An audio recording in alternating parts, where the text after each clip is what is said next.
Height ईअं अस्सलाम वालेकुम दोस्तों। अॼु जेको मच्छर कॉलोनी में अफ़सोसनाक वाक़ियो पेश आयो जंहिंमें बेदर्दी सां पत्थर हणी करे क़तल कयल नौशर फिरोज़ वासी मोहम्मद इसाक पंवर ऐं सदस्य इंजीनियर जेको हुन सां गॾु हुयो जेको पिणु जेको आहे पत्थरनि जी हिन ज़द में अची करे उनखे ईअं कुचलियो वियो, उन्हनि खे ईअं चिथियो वियो जीअं की नांग खे मारियो वेंदो आहे।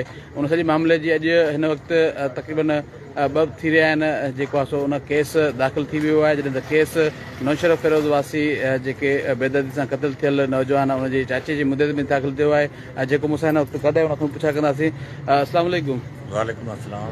पंहिंजो थोरो तारुफ़ कराइजो, जेको हीउ क़तल थी वियो नौजवान उहो तव्हां छा थिए? मुंहिंजो भाइटो थिए, मुंहिंजो नालो मोहम्मद याकूब पंवर आहे। तव्हां छा कंदा आहियो ऐं उहो छा कंदो? मां पाकिस्तान नेवीअ मां रिटायर आहियां ऐं हींअर हेॾां पॉडकास्ट वारे पासे सिक्योरिटी अफ़सर आहियां PIBT में। अच्छा, तव्हांखे इतला कीअं मिलियो हीउ हेॾो वॾो वाक़ियो थियो, तव्हां हुनजो लाश खणायो आहे, हाणे काॾे तयारी था कयो, पहिरियों इहो ॿुधायो। इतला असांखे इस्लामाबाद मां सैयद रेहान साहिबु ॾिनो, हिन कंपनीअ जो HR हेड आहे।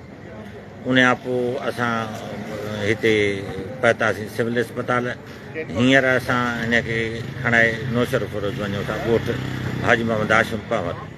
नौशर फिरोज़ शहर में आहे? ज़िलो नौशर फिरोज़ आहे। दलीपुरनि जे भरिसां आहे, असांजो मिठाणनि जे भरिसां, दलीपुरनि जे भरिसां ॻोठु हाजी मोहम्मद हाशिम पंवर। अच्छा, हीउ नौजवान जेको तव्हांजो हिते भाइटियो कमु कंदो हुयो, इन जी शादी थियल आहे? घणा ॿार अथसि? ॿार घणा अथसि?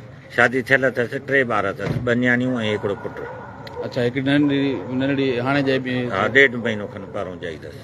अच्छा, हीउ घणनि महीननि खां वठी हिते कमु करे पियो? 6-7 महीना थिया अथसि, 4 महीननि खां मथे।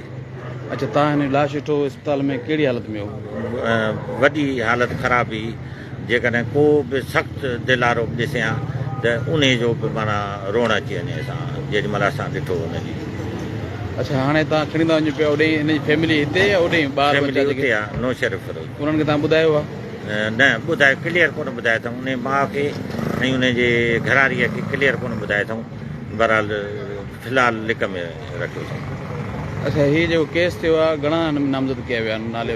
इन में फ़िलहालु त चइनि पिए 14 माण्हुनि जा नाला ॾिना अथऊं ऐं उन्हनि मां 3 पकड़िया अथनि, ॿिया राति छापो हणंदा ऐं जेके रहिया आहिनि उहे सुभाणे हणंदा।